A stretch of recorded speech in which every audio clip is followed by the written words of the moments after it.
عليكم ورحمة الله وبركاته. الحمد لله رب العالمين والصلاة والسلام سيد الأنبياء والمرسلين محمد وآله وأصحابه رضوان الله تعالى أجمعين. أما بعد فأعوذ بالله من الشيطان الرجيم. بسم الله الرحمن الرحيم. إنا نحن نزلنا الذكر وإنا له لحافظون. وقال الله رسول الله صلى الله عليه وسلم خيركم ما تعلم القرآن وعلمه أو كما قال عليه السلام. صدر جلسہ اور مہمان خصوصی اور عزیز طلبہ اور سامعین اکرام و سامعات، میں اس پر نور اور متبرک محفل میں متبرک کتاب قرآن کریم کی عظمت و فضیلت پر روشنی ڈالنے کی جسارت کر رہا ہوں. میں اس سرچشمے رشد و ہدایت اور منبع حکومت و شریعت کا تذکرہ کرنے جا رہا ہوں، جس کی حفاظت کی ذمہ داری رب کائنات نے لی ہے. ارشاد سبحانی ہے انا نحن نزلنا الذکر وانا له لحافظون، کہ ہم نے ہی قرآن کو نازل کیا ہے اور ہم ہی اس کی حفاظت کرنے والا ہے. امید ہے کہ آپ حضرات باغ و سماعت فرمائیں. اللہ تعالیٰ ہمیں احکام قرآن کی معرفت عطا فرمائے.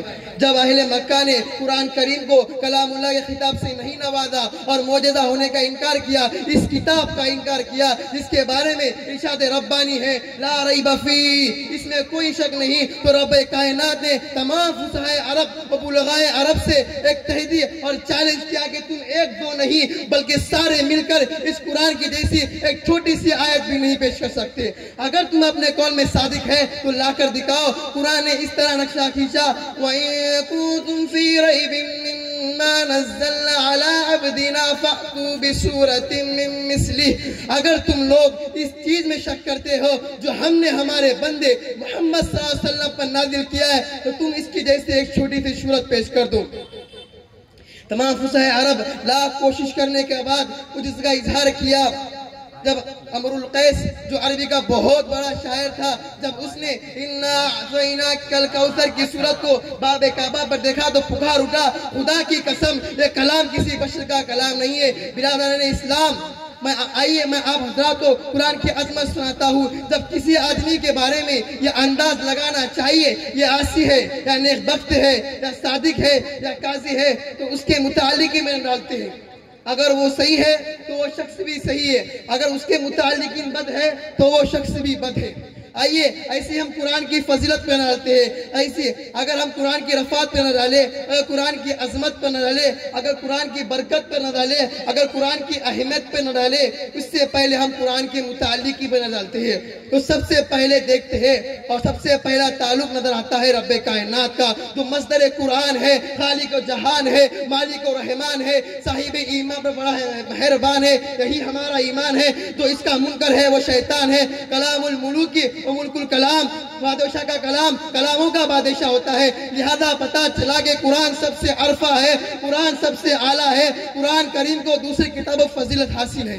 آئیے قرآن دوسرا تعلق نظر آتا ہے، وہ ہے لوح محفوظ جو ایک تختی ہے، عرش کے اوپر ہے. غور کرے جو عرش کے اوپر ہے، جس کی رفعت میں کوئی کسی کو شک نہیں ہو سکتا، جس کی عظمت میں کسی کو شک نہیں ہو سکتا، جس کی علویت میں کسی کو شک نہیں ہو سکتا.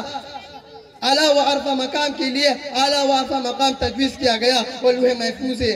آئیے اور متعلقین پر نظر ڈالتے ہیں. قرآن کریم کا تیسرا تعلق ہے لیلۃ القدر، اس لیے کہ لوح محفوظ سے آسمانی دنیا پر اسے رات میں لایا گیا. یہاں پر نہ جبرائیل واسطہ ہے، یہاں پر نہ اسرافیل واسطہ ہے، یہاں پر نہ اسرافیل واسطہ ہے، یہاں پر نہ میکائیل واسطہ ہے. اس رات کا انتخاب کیا گیا جس کے بارے میں قرآن خود کہتا ہے لیلۃ القدر خیر من الف شہر، یہ رات 1000 مہینوں سے بہتر ہے. لہذا معلوم ہوا کہ قرآن کریم کو زمانے کے اعتبار سے بھی فضیلت حاصل ہے. یہ رات رمضان میں آتی ہے، مہینہ بھی مبارک، رات بھی مبارک. اور آگے چلے قرآن کا چوتھا تعلق ہے حضرت جبرائیل علیہ السلام.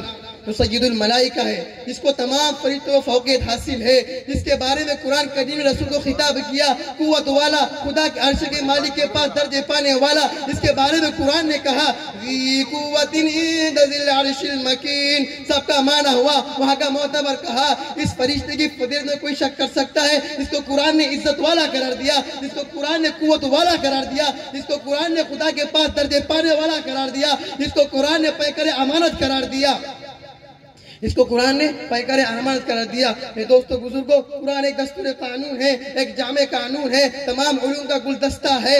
قرآن ایک ایسا مکمل نظام ہے جس میں زندگی کا ہر پہلو بیان کیا گیا ہے۔ قرآن ایک ایسا کیمیائی نسخہ ہے جس میں دنیا و آخرت کی شوق فضل حاصل کی جاتی ہے، لیکن آج کے مسلمانوں نے قرآن کی عظمت سے ناواقف، قرآن کی رفعت سے ناواقف، قرآن کی برکت سے ناواقف، قرآن کی اہمیت سے ناواقف، قرآن کی رحمت سے ناواقف۔ جب نبی کریم صلی اللہ علیہ وسلم نے عوام الناس کے سامنے کلام اللہ کو سنایا تو باطل کی سی رواں کو توحید و ایمان بخشا، باطل کے سی رواں کو توحید و ایمان بخشا، نفع عداوت رکھنے والوں کو اخوت و شرافت کا سبق سکھایا۔ آؤ مسلمانوں، ہم آج ہی سے عہد کریں کہ عہد کریں کہ جس قرآن کو ہم نے رونق محراب بنا تھا اس کو دستور حیات بنائیں گے۔ جس قرآن کو ہم نے مردوں میں پڑھنے نہیں رکھا تھا ہم خود تلاوت کریں گے۔ جس قرآن حق کی تعلیمات کو ہم نے ترک کر دیا تھا اس کو ہمارے نور بنائیں گے۔ مسلمانوں اٹھو، قرآن کی عظمت چمکاؤ، جہاں بے ایمان کو عافیت کا راز سمجھاؤ۔ زمانہ آج بھی قرآن ہی سے فیض پائے گا، بٹھیں گے ظلمت اور سورج جگمگائے گا۔ آج مسلمانوں کا حال بہت برا ہے، قرآن و اسلامی تعلیمات سے بہت دور جا رہے ہیں۔ اکبر علی آبادی نے کیا خوب کہا ہے، میں نے ایک نوجوان سے پوچھا پاس بھی آئے تو کر لے بیٹا، تو نے کچھ سکھا بھی ہے کچھ قرآن ویران، وہ بولا یہ بھی کچھ ضروری تھا۔ اگر ہم قرآن کی تلاوت سے، قرآن کی تعلیمات سے دور رہیں گے تو ہم امت خیر کہلانے کے مستحق نہیں ہیں۔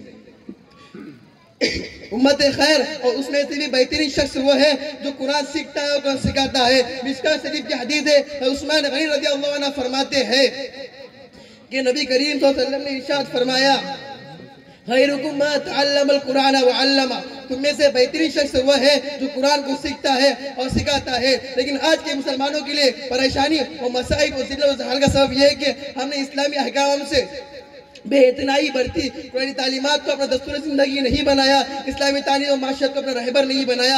اس کا حل نکل سکتا ہے، پریشان ہونے کی ضرورت نہیں ہے۔ کسی شاعر نے کیا خوب کہا ہے، مسلمانوں نہ گھبراؤ خدا کی شان باقی ہے، مسلمانوں نہ گھبراؤ خدا کی شان باقی ہے، ابھی اسلام زندہ ہے، ابھی قرآن باقی ہے۔ دوستو بزرگوں، یاد رکھیں یہ قضا کا نظام ایک سازش ہے فقط دین و مرد کے لیے۔ ہم یہ نہیں کہتے کہ انگریزی تعلیم نہ دی جائے بلکہ ضرور دیں، لیکن ہم سب سے پہلے مسلمان ہیں، قرآن و تعلیم حدیث دے۔ اگر آج موجودہ حالات جو گمراہی، جہالت و غیرت میں مبتلا ہے، اگر اس کو تبدیل کرنا چاہتے ہیں تو قرآن کا اپنا رہبر بنائے، قرآن کا اپنا متلو بنائے، فرمایا اس پر عمل پیرا ہو۔ اب شعور میں گلفام بدلیں گا، اب شعور میں گلفام بدلیں گا، جس میں گردش نہ ہو وہ جام بدلیں گا۔ وما علینا الا البلاغ۔ ماشاءاللہ، یہ تعلیم